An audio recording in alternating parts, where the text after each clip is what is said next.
नमस्कार दोस्तों। तो आज का हमारा पहला प्रश्न फाइंड दी मिसिंग नंबर के पैटर्न के आधार पर है, जिसमें हमें क्वेश्चन मार्क के स्थान पे दी हुई संख्या ज्ञात करनी है। तो हमें जो रोज़ में या कॉलम्स में जो नंबर दिए हुए हैं, उन नंबर्स के रिलेशन को आपस में स्टडी करना है। ये देखना है कि इसमें कौन सा लॉजिक है और उसी लॉजिक को लगा के हमें क्वेश्चन मार्क के स्थान पे दी हुई संख्या ज्ञात करनी है। तो ये सवाल, जैसा कि हम जानते हैं, दो तरीक़ों से हल हो सकता है। या तो ये हॉरिज़ॉन्टली हल होगा या फिर वर्टिकली हल होगा। अब अगर हम इन नंबर्स को गौर से देखें, तो ये जो तीसरा कॉलम है, इसमें जो संख्याएँ दी हुई हैं, वो बाकी के 2 कॉलम्स में दी हुई संख्या की तुलना में थोड़ी बड़ी हैं। जैसे इसमें देखें, तो यहाँ पे दिया हुआ है 4 और यहाँ पे दिया हुआ है 3, तो और यहाँ दिया हुआ है 19। तो जो संख्याएँ हैं, वो संख्याएँ इसकी तुलना में इन दो, जो ये वाली संख्या है, वो बाकी की 2 संख्याओं की तुलना में थोड़ी बड़ी है। अब हम देखते हैं कि जब भी इस तरीके का पैटर्न आए कि संख्याएँ थोड़ी बड़ी हो, तो हमें मल्टीप्लिकेशन वाली या फिर स्क्वायर या क्यूब वाली ट्रिक से आंसर मिलने की संभावना थोड़ी ज़्यादा होती है। तो अब आइए हम देखते हैं कि इन संख्याओं से इस संख्या को, इन 4 और 3 से 19 को कैसे प्राप्त किया जा सकता है। तो 4 और 3 का अगर हम गुणा करें, तो हमारे पास आता है 12। तो यह सही उत्तर नहीं है। अगर हम दूसरा देखें, क्यूब वाला, तो अगर मैं 4 का क्यूब करता हूँ, तो 4 का स्क्वायर करता हूँ, तो आंसर आता है 16। और 16 में अगर ये वाली संख्या जोड़ दूं, तो आता है 16 + 3 = 19। इस प्रकार ये संख्या ज्ञात की जा सकती है। अगर हम दूसरी वाली रो की संख्या देखें, तो उसमें क्या दिया हुआ है, 6 और 4। 6 का वर्ग होता है 36, और उसमें अगर 4 जोड़ दिया जाए, तो हमें 40 प्राप्त होता है। तो यहाँ पे जो लॉजिक है वो इस प्रकार का है कि पहले कॉलम में दी हुई संख्या का वर्ग, उसका वर्ग, और साथ में दूसरी कॉलम में दी हुई संख्या को जोड़ने पे हमें तीसरे कॉलम की संख्या प्राप्त हो रही है। तो हमारे क्वेश्चन मार्क के स्थान पे क्या आ जाएगा, 9। पहले कॉलम में दी हुई संख्या का वर्ग, 9 का वर्ग, 9 का वर्ग होता है 81, और उसमें जो दूसरी संख्या है वो जोड़ दें, तो वो है 9। तो इस प्रकार हमें उत्तर जो मिलेगा वो होगा 90। तो पहला ऑप्शन सही हो जाएगा। आइए बढ़ते हैं अगले प्रश्न की ओर। अगले प्रश्न में भी हमें फाइंड द मिसिंग नंबर्स के पैटर्न पे आधारित संख्या सवाल है, जिसमें हमें ये बीच में जो क्वेश्चन मार्क के स्थान पे दी हुई संख्या ज्ञात करनी है। तो इसे हम, जैसा कि हम जानते हैं कि हम या तो हॉरिजॉन्टली हल करेंगे या फिर वर्टिकली हल करेंगे। तो अगर हॉरिजॉन्टली हल करें, तो हम देखते हैं यहाँ पे क्या दिया हुआ है, 13 से 9, मतलब यहाँ पे हुआ है -4, और 9 से 24 मतलब +13। अब देखते हैं थर्ड रो में क्या ये लॉजिक फॉलो हो रहा है। तो थर्ड रो में 16 से 20 मतलब +4, और 20 से 10 मतलब -10। तो ये लॉजिक यहाँ पे अप्लाई नहीं हो रहा है। हम और किसी इस ट्रिक से या फिर इसको वर्टिकली हल करने की कोशिश करते हैं। तो वर्टिकली अगर हम देखें इन नंबर्स को, तो हमारे पास जो दिए हुए नंबर हैं वो हैं 13, 11 और 16। अगर हम इन तीनों को जोड़ देते हैं, तो हमारे पास क्या आंसर आता है, 13 + 11 + 16।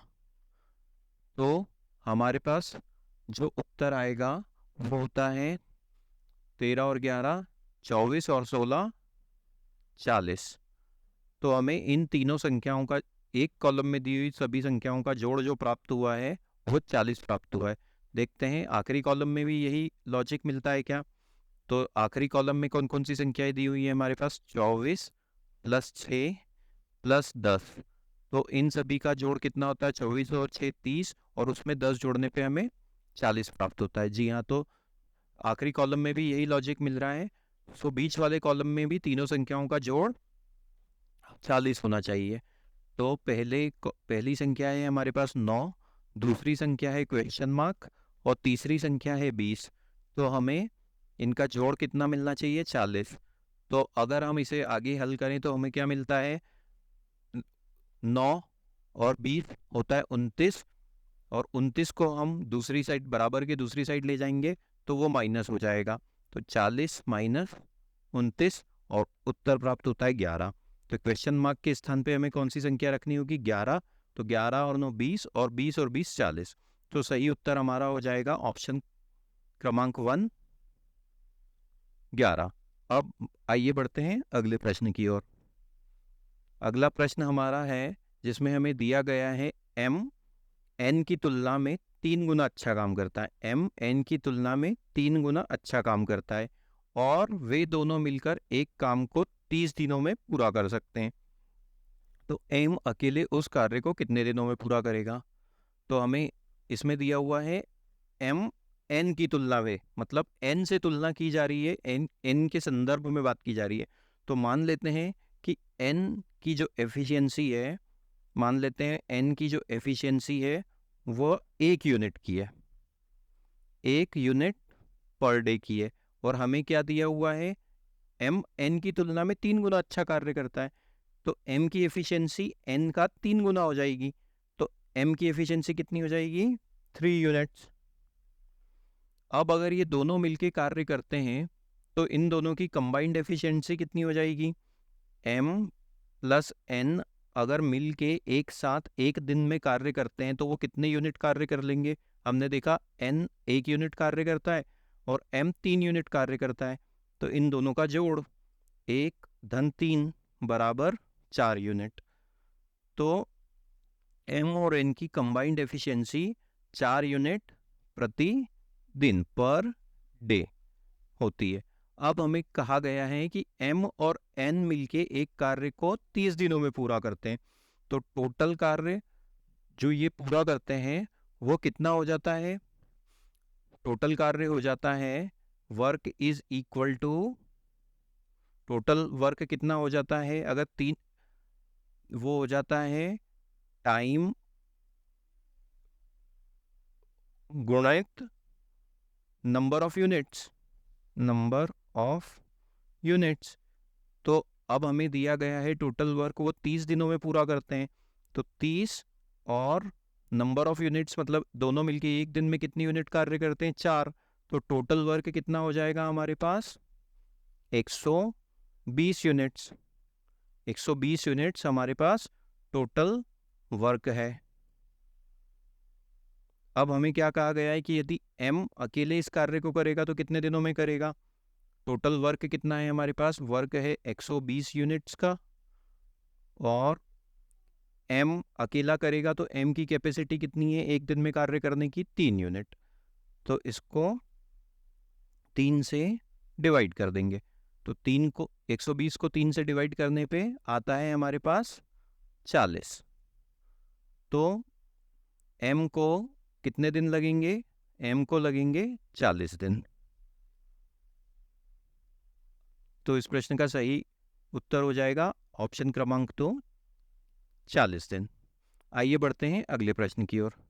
अगले प्रश्न में हमें ये दिया गया है, हमें अंग्रेजी का एक लेटर दिया हुआ है जिसमें एक वर्ड दिया हुआ है जिसमें काफ़ी सारे लेटर्स हैं, और हमें ये कहा गया है कि ऑप्शंस में जो ऑप्शंस में से इसमें से कौन सा, इन लेटर्स का इस्तेमाल करके कौन सा वर्ड नहीं बनाया जा सकता।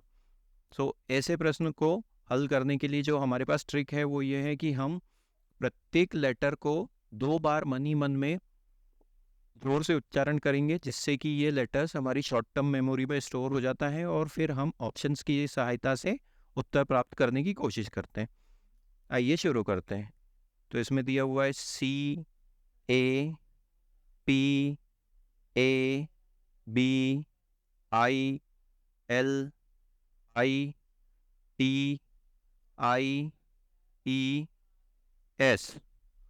इसी प्रकार फिर से एक बार CAPABILTIES। ऑप्शंस की ओर बढ़ते हैं। ऑप्शन से हमारे पास P L A T E, ये सभी लेटर्स हमने पढ़े हैं।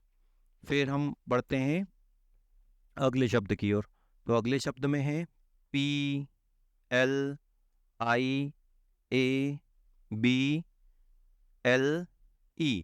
अब इस वर्ड को अगर आप ध्यान से देखें तो हमारे पास यहाँ पे L 2 बार दिया हुआ है, जबकि ऊपर हमने अभी जब प्रैक्टिस करी थी तो L सिर्फ एक ही बार आया हुआ था। तो ऑप्शन नंबर 2 हमारा सही उत्तर हो जाएगा। प्लाइबल इस जो वर्ड है इन लेटर्स की सहायता से नहीं बनाया जा सकता, क्योंकि इसमें L एक ही बार है और प्लाइबल में L 2 बार है। हमारा अगला प्रश्न है जिसमें हमें एक परसेंटेज का सवाल दिया गया है। इसमें कहा गया है यदि किसी संख्या के 85% में 75 जोड़ा जाए तो परिणाम वही संख्या प्राप्त होगी। तो हमें वह संख्या ज्ञात करनी है। इसे हल करने के लिए हम मान लेते हैं कि माना वह संख्या x है, माना संख्या x है। अब हमें क्या कहा गया है कि x का 85% मतलब 85%, x का 85%, अगर हम उसमें 75 जोड़ देते हैं तो हमारे पास फिर से x ही प्राप्त हो जाता है। x के 85% में 75 जोड़ने पर x ही प्राप्त होता है। तो अब हमें x की वैल्यू ज्ञात करनी है। तो उसके लिए हम क्या करेंगे, इस इक्वेशन को हल कर लेंगे। तो 85% का चिन्ह हटेगा तो बटे में 100 आ जाएगा। 85/100 गुणित x धन 75 बराबर x। और आगे हल करते हैं। अगर हम इसे 5 से काट दें तो यहाँ पे हो जाता है 17 और यहाँ पे हो जाता है 20। तो ये हमारी इक्वेशन ऐसा रूप ले लेती है 17x बटे में 20 धन 75 बराबर x। इसे और आगे हल करते हैं तो इसके बटे में अगर हम 1 लगा दें तो फिर हमें प्राप्त होता है इन दोनों का एलसीएम 20 और 1 का एलसीएम 20। यहाँ पे हो जाएगा 17x और यहाँ पे हो जाएगा 75 और ये हो जाएगा 1500। 75 में 20 का गुणा करने पे 1500 प्राप्त होगा। अब हमें क्या सामने है, बराबर में x। अब ये 20 इधर आ जाएगा, इस बराबर के इस साइड आ जाएगा। तो हमारे पास आगे होगा 17x प्लस 1500 बराबर 20x। और इक्वेशन को और आगे हल करेंगे तो हमें इस 17 को इस साइड ले आते हैं तो हमारे पास आ जाएगा 1500 बराबर 20x माइनस 17x। इसे इस तरीके से लिख सकते हैं, इन दोनों का डिफरेंस हो गया 3x बराबर 1500 और x की वैल्यू आ जाती है x बराबर 1500 बटा 3। इसे हल करने पे हमारे पास आ जाता है 500। तो x की वैल्यू कितनी है, x की वैल्यू आ गई 500। तो वह संख्या कौन सी होगी, 500। अब इस सवाल को हल करने के लिए हमारे पास एक शॉर्टकट भी है। अगर हम इस प्रश्न को ध्यान से पढ़ें तो हमें कहा गया है कि संख्या के 85% में यदि 75 जोड़ा जाए तो परिणाम वही संख्या प्राप्त होती है। मतलब ये जो 75 है उस हम ऐसा भी कह सकते हैं कि ये उस संख्या का 15% है, क्योंकि 85% में 75 जोड़ रहे हैं मतलब 15% वो संख्या कम पड़ रही है। तो हम ये कह सकते हैं कि 75 उस संख्या का 15% है। तो 15% कितना है, 15% है 75। अब हमें ऑप्शंस में से वो संख्या देखनी है जिसका 15% 75 हो। तो 500 का ही 15% 75 होता है। तो इसी तरीके से हम शॉर्टकट तरीके से भी इस सवाल को हल कर सकते हैं। आइए बढ़ते हैं अगले प्रश्न की ओर। अगला प्रश्न नंबर सीरीज से संबंधित है, जिसमें हमें क्वेश्चन मार्क के स्थान पे दी हुई संख्या ज्ञात करनी है। तो अगर हम इस श्रृंखला को ध्यान से देखें तो इसमें जो नंबर्स हैं वह काफ़ी कम अंतर से बढ़ रहे हैं, मतलब काफ़ी ज़्यादा बड़ा अंतर इन संख्याओं के बीच में नहीं है। तो जैसे देखें हम तो 14 से लेके 17 मतलब ये हो गया +3, 17 से लेके 23 मतलब ये हो गया +6, 23 से लेके 32 मतलब ये हो गया +9, और उसके बाद 32 से लेके 44 मतलब ये हो गया +12। तो पहले यहाँ पे 3 बढ़ा, फिर 6 बढ़ा, फिर 9 बढ़ा, फिर 12 बढ़ा। तो अब यहाँ पे कितना बढ़ेगा? 15। 15 बढ़ा तो 44 में 15 जोड़ने पे हमारे पास क्या उत्तर आएगा? 59। सो ऑप्शन नंबर 4 59 हमारे प्रश्न का सही उत्तर होगा। उम्मीद करते हैं आपको हमारा ये वीडियो पसंद आ रहा है। कृपया करके हमारे चैनल को सब्सक्राइब कीजिए और इस वीडियो को ज़्यादा से ज़्यादा मात्रा में शेयर कीजिए। आइए बढ़ते हैं अगले प्रश्न की ओर। अगले प्रश्न में हमें कहा गया है संख्याओं के उस सेट का चयन करें जो निम्नलिखित संख्याओं के सेट के समान है। मतलब इन संख्याओं में जो लॉजिक फॉलो हो रहा है हमें वही देखना है ऑप्शंस में से कि इससे मिलता जुलता लॉजिक किस ऑप्शन में किन संख्याओं के सेट में हमें मिल रहा है। तो अगर हम इसे गौर से देखें तो हमारे पास दिया हुआ है 15, उसके बाद दिया हुआ है 21 और उसके बाद दिया हुआ है 27। तो 15 से 21 लाने के लिए हमें +6 करना पड़ रहा है और 21 से 27 लाने के लिए भी +6 करना पड़ रहा है। मतलब पहली संख्या में 6 जोड़ा और दूसरी संख्या में भी 6 जोड़ा, समान संख्या जोड़ी गई है। अब देखते हैं ऐसा लॉजिक हमें यहाँ पे मिल रहा है क्या? 25 से लेके 40 करने के लिए हमारे पास करना पड़ेगा +15 और 40 से लेके 56 करने के लिए हमारे पास करना पड़ेगा +16। तो ये वाली संख्या तो लॉजिक फॉलो नहीं कर रही। दूसरी वाली संख्या देखें तो हमारे पास दिया हुआ है 20 से लेके 28 करने के लिए होता है +8 और 28 से 36 करने के लिए भी होता है +8। तो यहाँ पे समान संख्या जुड़ रही है।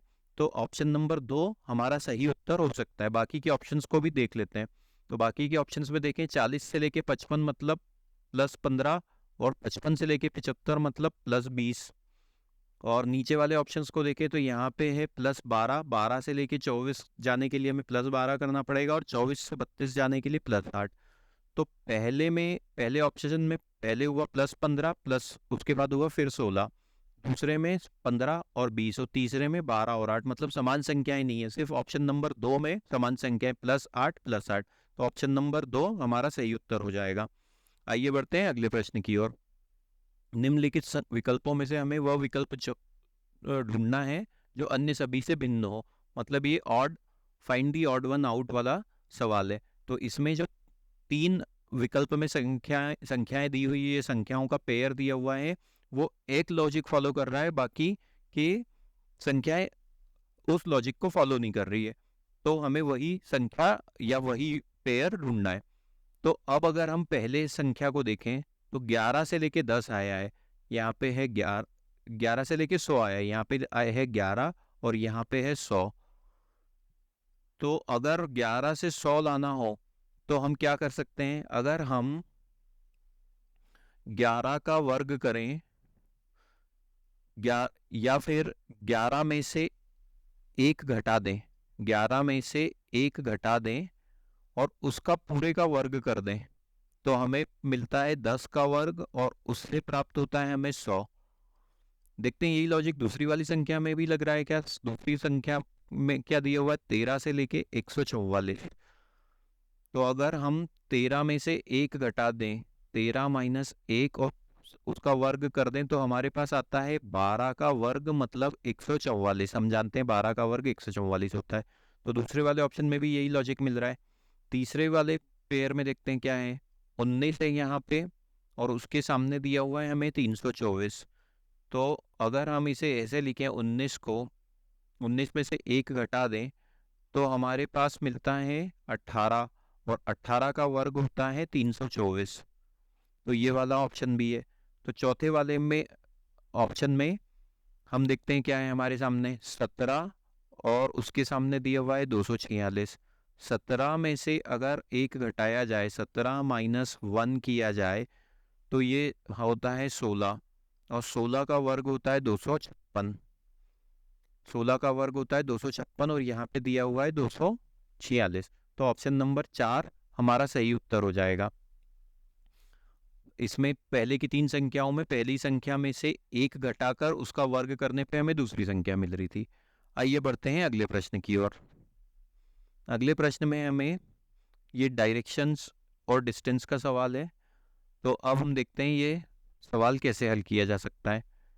तो अजीत एक निश्चित बिंदु से शुरू करके उत्तर की ओर 10 मीटर जाता है, और फिर अपने दाईं ओर मुड़ने के बाद वह 10 मीटर जाता है। फिर वह हर बार बाईं ओर मुड़कर 5, 10 और 15 मीटर चलता है। वह अपने प्रारंभिक बिंदु से कितनी दूर है? ठीक है, सवाल का हल करने से पहले हम एक डायरेक्शन का चार्ट बना लेते हैं। हम जानते हैं कि प्लस के साइन के जैसा डायरेक्शन का चार्ट होता है, जिसमें ऊपर की तरफ दिए जाने वाली ऊपर की तरफ वाली डायरेक्शन हमेशा नॉर्थ होती है, उसके अपोजिट में साउथ या दक्षिण, राइट हैंड साइड पे ईस्ट या पूर्व, और लेफ्ट हैंड साइड पे वेस्ट या पश्चिम है। अब हमें कहा गया है कि अजीत एक निश्चित पॉइंट से, तो मान लेते हैं कि वो पॉइंट है हमारे पास ये स्टार्टिंग पॉइंट, हम इसको ए बोल देते हैं। स्टार्टिंग पॉइंट ए से शुरू करके वो उत्तर की ओर 10 मीटर जाता है। तो यहाँ से शुरू किया और उसने उत्तर की ओर 10 मीटर की दूरी तय की। मान लेते हैं कि ये दूरी यहाँ से यहाँ तक 10 मीटर है। उसके बाद इस पॉइंट पे आने के बाद उसने क्या किया, वह अपने दाईं ओर मुड़कर 10 मीटर जाता है। अब वह दाईं ओर मुड़ा और 10 मीटर की दूरी तय की। उसके बाद वह हर बार बाईं ओर मुड़कर 5, 10 और 10 मीटर चलता है। यहां से वह गया, मान लेते हैं ये पॉइंट बी है। हाँ, अब ये पॉइंट सी है। सी पॉइंट पे आने के बाद वो पहले लेफ्ट मुड़ा, बाईं ओर मुड़ा और 5 मीटर चला। ये 5 मीटर चला तो डी पॉइंट पे आया। डी पॉइंट पे मुड़ने के बाद फिर से वो बाईं ओर मुड़ा और 10 मीटर चला।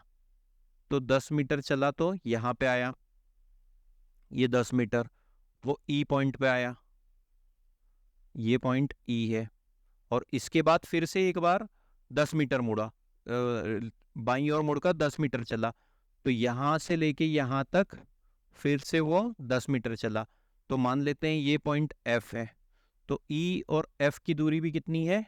10 मीटर है। 10 मीटर यहाँ पे लिख लेते हैं, ई एफ बराबर 10 मीटर। अब देखते हैं हम, तो ये एक रेक्टेंगल का शेप है जिसमें ये वाली साइड है 10 मीटर, तो ये वाली साइड भी है 10 मीटर। ये वाली साइड है 5 मीटर, तो ये वाली साइड भी कितनी हो जाएगी? 5 मीटर। अब यहाँ पे उसने अपनी यात्रा खत्म की है। अब हमें ये प्राप्त करना है कि वह अपने प्रारंभिक बिंदु से कितनी दूरी पर है। तो प्रारंभिक बिंदु से उसकी दूरी कितनी है? प्रारंभिक बिंदु था ए और एफ, हमें ए और एफ की डिस्टेंस ज्ञात करनी है। अगर हम इस लाइन को देखें ई से लेके ए तक, तो हमें इसको हम दो हिस्सों में लिख सकते हैं। ए ई बराबर ए एफ, जो कि हमें ज्ञात करना है, और E F plus E F. तो ए से लेके ई तक की दूरी कितनी है? ए से ए ई कितना है? ए ई है हमारे पास A B plus E B. E B की इसको हम ऐसे भी लिख सकते हैं, ए ई को हम लिख सकते हैं A B plus E B बराबर A F plus E F. तो ए बी की वैल्यू कितनी है? 10। ई बी की वैल्यू कितनी है? 15। ए बी की ई बी की वैल्यू है 5 बराबर ए एफ, तो हमें ज्ञात करना है। और ई ई एफ की वैल्यू कितनी है? ई से लेके एफ तक की वैल्यू है 10। तो ये 10 से 10 कट जाएगा, तो ए एफ की वैल्यू कितनी आ जाएगी? 5 मीटर। तो इस प्रश्न का सही उत्तर हो जाएगा ऑप्शन क्रमांक 3, 5 मीटर। आइए बढ़ते हैं अगले सवाल की ओर। इसमें हमें अल्फ़ाबेटिकल एक सीरीज़ दी हुई है जिसमें हमें फाइंड द मिसिंग अल्फ़ाबेट्स ज्ञात करने हैं। ये जो अल्फ़ाबेट्स ब्लैंक स्पेस पे आएंगे वो हमें ज्ञात करने हैं, और इस तरीके से कि यह जो सीरीज़ एक मीनिंगफुल ऑर्डर में जम जाए। इसको करने के लिए हमारे पास हमेशा दो ट्रिक होती है, जिसमें हमें सबसे पहले ये देखना होता है कि ये सीरीज में टोटल नंबर ऑफ लेटर्स कितने हैं ब्लैंक स्पेसेस को गिन के। तो टोटल नंबर ऑफ लेटर कितने हैं? 1 2 3 4 5 6 7 8 9 10 11 12 13 14 15 16। टोटल नंबर ऑफ लेटर्स है 16। तो इसके हम कैसी सीरीज बना सकते हैं? 4 गुणित 4 की, या फिर 2 गुणित 8, या 8 गुणित 2। तो इतनी छोटी या इतनी बड़ी सीरीज बनने की संभावना हमारे पास कम है। हम ऐसा लगता है कि ये सीरीज 4 गुणित 4 की होगी, मतलब 4 4 के इसमें इसमें समूह होंगे। तो अब हम इसे, और दूसरा जो ट्रिक हमें लगाना होता है वो देखना होता है कि नंबर्स पास पास में कहाँ दिए हुए हैं, बिना किसी ब्लैंक स्पेस के, बिना किसी रिक्त स्थान के। तो यहाँ पे दिया हुआ है बी बी ए, यहाँ पे दिया हुआ है बी बी, और यहाँ पे दिया हुआ है ए बी। तो अब अगर हम देखें इस बड़े वाले समूह को, तो यहाँ पे डबल बी के बाद ए आया है, तो यहाँ पे भी डबल बी है और उसके बाद खाली स्थान है, तो हम यहाँ पे ए लिख सकते हैं। डबल बी के बाद ए, डबल बी के बाद ए। अब हम देखें तो हमारे पास अगला हिंट कौन सा है? अगले हिंट में हमको ये देखना होता है कि जहाँ पर भी बी के बाद ए आया है, और नहीं, हम ये देखते हैं कि ए बी के पहले वाला जो लेटर है वो ए है। तो जहाँ पर भी बी के पहले वाला लेटर है ए है, तो हम उसको ए लिख देते हैं। बी के पहले जो खाली स्थान मिला, तो यहाँ पे हमने ए लिख दिया। बी के पहले ए लिख बी के पहले हमने ए लिख दिया। अब यहाँ पे एक बी के पहले ए आ गया, तो अब ये जो सीरीज है इस तरीके का शेप ले रही है। अगर हम देखें तो double B, double A, double B, double A, तो यहाँ पे क्या आ जाएगा? यहाँ पे भी डबल बी आ जाएगा, और यहाँ पर बी बी आ जाएगा, और यहाँ पर ए आ जाएगा। तो देखें तो ये सीरीज कैसा शेप ले रही है? Double A, double B, double A, double B, double A, double B, और डबल ए, डबल बी। तो इस तरीके से हम इसका सेग्रीगेशन कर सकते हैं। Double A, double B, double A, double B. तो हमारा उत्तर क्या होगा? A B A A A B. तो ये कौन से? A B triple A B, A B triple A B, option number 4। उम्मीद करते हैं आपको आज का हमारा ये वीडियो पसंद आया होगा। कृपया करके हमारे चैनल को सब्सक्राइब कीजिए और इस वीडियो को अधिक से अधिक मात्रा में शेयर कीजिए। Thank you.